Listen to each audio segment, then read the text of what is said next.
ছোট্ট এক জোড়া জোতা দেখলাম, যে এই জোতা সম্ভবত 6 থেকে 7 মাসের যে বাচ্চাগুলো আছে বা 1 বছরের তাদের জন্য বেস্ট হবে। এটার দামটা কোথায় লেখা? ছোট ভাই একটা গেঞ্জি পছন্দ করছে, কিন্তু কোনোভাবেই এই গেঞ্জিটার সাইজ পাইলাম না। এগুলো হচ্ছে প্লাম কেক। এগুলোর দাম 2 ইউরোর মধ্যে পাওয়া যায়। আর এই কেকগুলো খেতে অনেক মজা, কারণ ইতালিতে কিছু কিছু কেক আছে যে কেকগুলোর মধ্যে বিভিন্ন রকমের ফ্লেভার ব্যবহার করে। এগুলোর স্বাদ ভালো না লাগলেও ফলের মধ্যে এই মার্কেট থেকে বেশিরভাগ খাওয়া হয় এই আপেলগুলো। এই আপেলগুলোর সাইজ একেবারে ছোট্ট যে ফুটবল আছে এই ফুটবলের মতো, আর কালারগুলো দেখলেই মাথা নষ্ট হয়ে যায়, একেবারে লাল টকটকা। এই দেখেন শশাগুলো দেখতে ঠিক এরকম। আমাদের দেশে শশাগুলো যেমন কালার, এই দেশের শশার কিন্তু এরকম কালার হয় না, একটু ভিন্ন রকমের, উপর দিয়ে কেমন যেন একটু অন্য রকমের, মানে হাত দিলে হাতের মধ্যে বাজে। এই হচ্ছে সেই ক্যাফির, দেখেন এটার কালারটা কেমন, একেবারে দুধ চায়ের মতো। দুধ চা অনেকক্ষণ ধরে জাল করার পরে যে একটা কালার বের হয় ঠিক ওরকম। আসসালামু আলাইকুম সবাইকে, আমি শেখ নিলয়। কেমন আছেন সবাই? আশা করবো যে যেখানে আছেন অনেক ভালো এবং সুস্থ আছেন। প্রথমে সবাইকে মন থেকে ভালোবাসা গত এক সপ্তাহে দেশ বিদেশ বিভিন্ন দেশ থেকে আমাদের এই ছোট্ট চ্যানেলটিকে সাবস্ক্রাইব করার জন্য। এমন এমন ভালোবাসা দিয়েছেন যে ভালোবাসা আসলে কল্পনা করার বাইরে। আমি কোনো সেলিব্রিটি না, আগে কখনো ব্লগ করছি এরকম কোনো রকমের রেকর্ড আমার মধ্যে কি আমার পুরো পরিবারের মধ্যে কেউ এগুলো করে না। আমার এই ভিডিওগুলোর মধ্যে বিভিন্ন রকমের ভুল ত্রুটি থাকতে পারে, কখনো আওয়াজ বেশি কখনো আওয়াজ কম, অনেক রকমের ঝামেলা থাকতেই পারে, যেহেতু জীবনে প্রথমবার করা। এই ধরনের ভুলের মধ্যে থেকেও যে এত ভালোবাসা দেশ বিদেশ থেকে পাবো, যা আসলে আশা করার বাইরে। মানুষ ইউরোপের দেশে আসার পরে যে পরিমাণে আনন্দ পায়, তার চাইতেও বেশি আনন্দ পাইছি আমি এই ইউটিউব থেকে ভালোবাসাগুলো পেয়ে।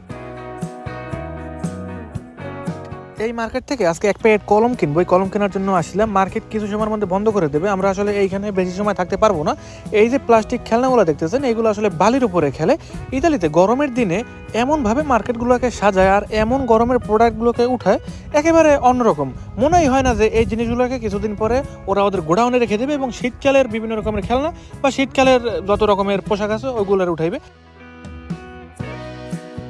তবে এই মার্কেটগুলো যদি সবসময় এমনই থাকতো তাহলে বেশি ভালো লাগতো। শীতকালের এই জ্যাকেট পোশাক মোটা মোটা, মানে সাধারণ কোনো জ্যাকেট না, হাই কোয়ালিটির জ্যাকেট, যেগুলো মানুষ পরলে চিকন মানুষ অনেক মোটা দেখায়, ওই ধরনের জ্যাকেটগুলো দেখতে দেখতে একেবারে শেষ হয়ে গেছে, ওগুলো দেখতে আর মন চায় না। ছোট্ট এক জোড়া জোতা দেখলাম, যে এই জোতা সম্ভবত 6 থেকে 7 মাসের যে বাচ্চাগুলো আছে বা 1 বছরের তাদের জন্য বেস্ট হবে। এটার দামটা কোথায় লেখা? দামটা যদি একটু দেখাই, এই যে দাম হচ্ছে মাত্র 4 ইউরো, বাংলাদেশি টাকায় 600 কি 700 টাকার মতো দাম আসবে।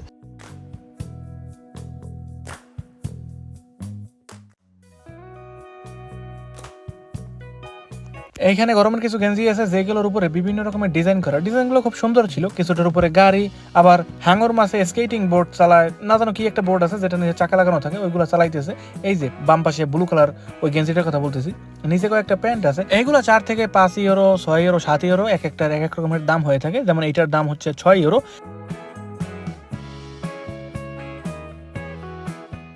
গরমের দিনে যেহেতু জ্যাকেট চলে না, জ্যাকেটের উপরে অফার দিয়ে রাখছে। এই সব দেশের মানুষেরাও জানে কোন সময় অফার দিতে হবে, কোন সময় দাম বাড়াতে হবে। শীতকালে কখনোই এই ধরনের জ্যাকেটগুলোতে অফার দিবে না, জানে মানুষ শীতে যদি ভোগে অবশ্যই এই ধরনের জ্যাকেটগুলো কিনতে হবে। আর গরমের দিনে এগুলোর কোনো প্রয়োজন নাই, এগুলোতে অফার দিয়ে রাখছে।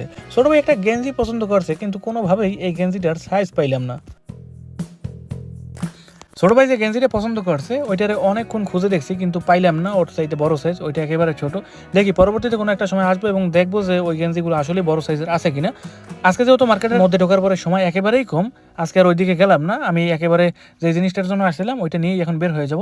এখানে টোটাল 6টা কলম আছে, দাম নিচে মাত্র 80 সেন্ট। আর এক প্রকার কলম আছে যেগুলোর দাম একটু বেশি, একটার দামই হচ্ছে 2.5 ইউরো 3 ইউরো। ওইগুলো আবার লিখলে উঠানো যায়, এটা দিয়ে লেখার পর আর উঠানো যাবে না। আমরা বাংলাদেশে যেই ধরনের কলমগুলো ব্যবহার করি ঠিক এরকমই। আমরা এই মার্কেট থেকে বের হয়ে গেছি, আসলে বের হইতে চাই না, আমাদেরকে বের করে দেওয়া হয়েছে। মানে মার্কেট এখন বন্ধ করে দিবে, তারা মাইকিং করছে ভিতরে যে কিছুক্ষণের মধ্যে বের হতে হবে, আমাদের মার্কেটের সময় একেবারে শেষ। আমরাও বলছি ঠিক আছে, কোনো রকমের সমস্যা নেই, আমাদের যে জিনিসটা প্রয়োজন সেইটা নিয়েই বের হয়ে গেছি।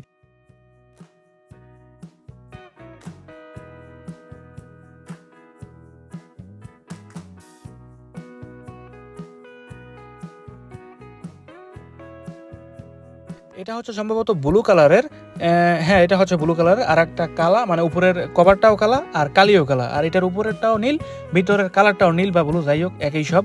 এই যে ছোট ভাই লিখে টেস্ট করতেছে, কালি বের হয় ঠিকঠাক আছে। আমি তো ভাবছিলাম 80 সেন্ট দিয়ে কি পাবো, বেশ ভালো ছিল। বাসা বাড়িতে নর্মাল যে ধরনের লেখাগুলো আছে এগুলো চাইলে এটা দিয়ে লিখতে পারবো।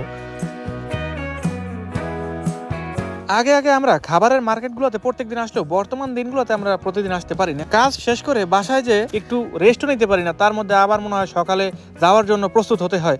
মার্কেটে খুব একটা বেশি আসা হয় না। আজকে যেহেতু এই মার্কেটে আসলাম, ভাবলাম পাশে যেহেতু ওয়াসি মার্কেটটা আছে, এইখান থেকে কিছু খাবার দাবার বাজারঘাট নিয়ে যাই, দেখি যাই তারপরে কি নিতে পারি। মার্কেটে ঢোকার আগে এখান থেকে একটা ট্রলি নেব। 1 ইউরোর একটা কয়েন বের করছিলাম এই ট্রলি বের করার জন্য। এইখানে অলরেডি একটা ট্রলি বাইরেই আছে, এটা নিয়ে গেলেই হবে। এই ট্রলিগুলো নিতে কিন্তু টাকা পরিশোধ করা লাগে না, 1 ইউরো দিয়ে ট্রলিটাকে খোলা লাগে।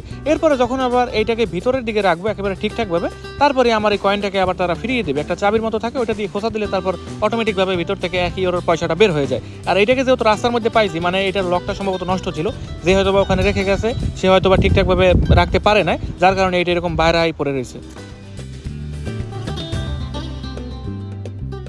ইতালির মার্কেটগুলোতে এত ক্যাটাগরির পেস্ট আছে, কখনো এই ধরনের পেস্টগুলো ব্যবহার করিনি। ডাক্তার সবসময় এই পেস্টটা ব্যবহার করতে বলছে, এইটাই ব্যবহার করছি।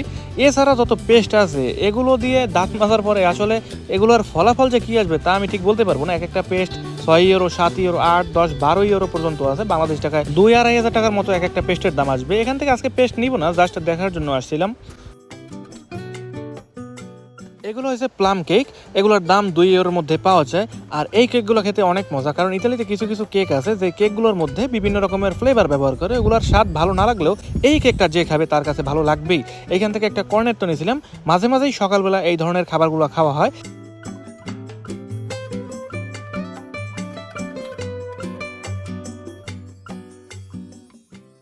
চলে আসলাম ফলের এইখানে। আর ফলের মধ্যে এই মার্কেট থেকে বেশিরভাগ খাওয়া হয় এই আপেলগুলো। এই আপেলগুলোর সাইজ একেবারে ছোট্ট যে ফুটবল আছে এই ফুটবলের মতো, আর কালারগুলো দেখলেই মাথা নষ্ট হয়ে যায়, একেবারে লাল টকটকা। আর এইখানে মনে হয় কয়েক হাজার কেজি আপেল আছে, এর মধ্যে থেকে মাত্র কয়েক কেজি আপেল নেওয়াটা একটু ভাবনার বিষয়। মনে হয় যেন এর চাইতে ওটা ভালো, ওটার চাইতে ওটা আরো ভালো হবে, এরকম করতে করতে অনেক সময় লেগে যায়। পরে আমাকে বললাম পলিথিনটা ধরো, এখান থেকে কয়েকটা নিয়ে নেই। আর এখান থেকে 3 থেকে 4টা নিলেই মোটামুটি 1 কেজি হয়ে যাবে। একটু পরে দেখাবো যে একটা আপেলের ওজন কেমন আসে।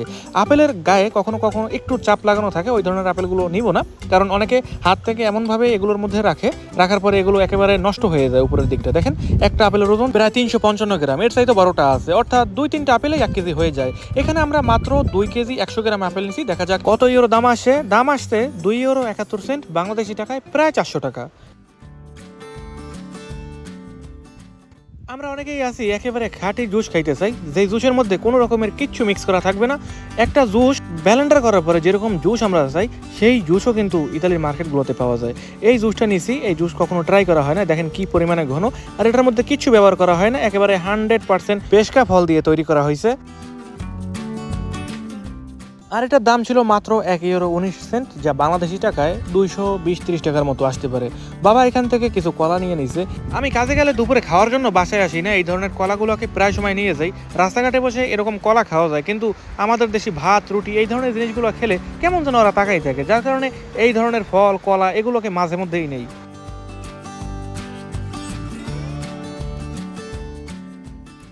ইতালিতে এক প্রকার তরকারি পাওয়া যায়, নাম হচ্ছে জুকিনা, আর এগুলো হচ্ছে শসা। দেখতে একেবারে সেম টু সেম।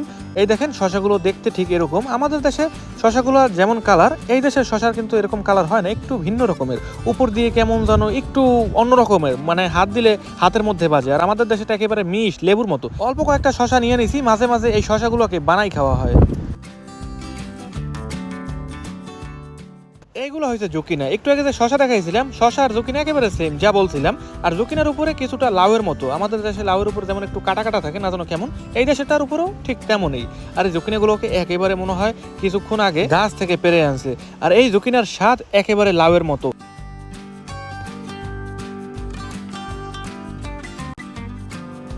ইতালিতে যেহেতু গরম শুরু হয়েছে, আমরা গরম আসার আগেও শীতের মধ্যেও এই ধরনের ঠান্ডা খাবারগুলো খাইতাম। এগুলোকে লাচ্ছিই বলতে পারেন, এইসব দেশে বিভিন্ন নামে এগুলোরে চিনে।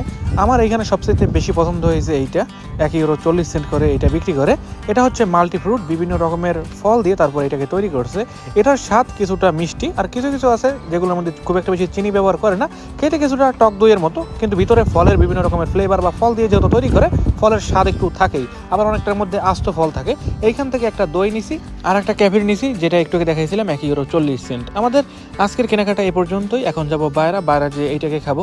আজকে গরম বেশ ভালোই পড়ছিল, গরমের মধ্যে যদি এখনই খাই তাহলে বেশি ভালো লাগবে, বাসায় নিতে নিতে আবার এর স্বাদ পরিবর্তন হয়ে যাবে, আবার ফ্রিজে রাখো, ঝামেলার শেষ নেই। তার চেয়ে বরং আমরা গাড়ির সামনে যে একটু খেয়ে টেস্ট করি। সর্বপ্রথম গ্লাস বের করতে হবে। গাড়ির পিছনে কয়েকদিন আগে এক প্যাকেট গ্লাস রাখছিলাম, আমি আশা করব ওইখানে আছে। দেখি কোথায়, হ্যাঁ এই উপরেই আছে। এই দেখেন এটার মধ্যে অনেকগুলো প্লাস্টিকের গ্লাস আছে। এগুলো রাস্তায় শুধু জুস খাওয়ার জন্য না, পানি খেতেও অনেক সময় লাগে। এমন এমন জায়গায় কিছু কিছু কল বানানো আছে যেই সব জায়গায় আসলে কোনোভাবেই গ্লাস ছাড়া খাওয়া যায় না, ওই সব জায়গার জন্য এই গ্লাসগুলোকে গাড়ির মধ্যেই রাখছি।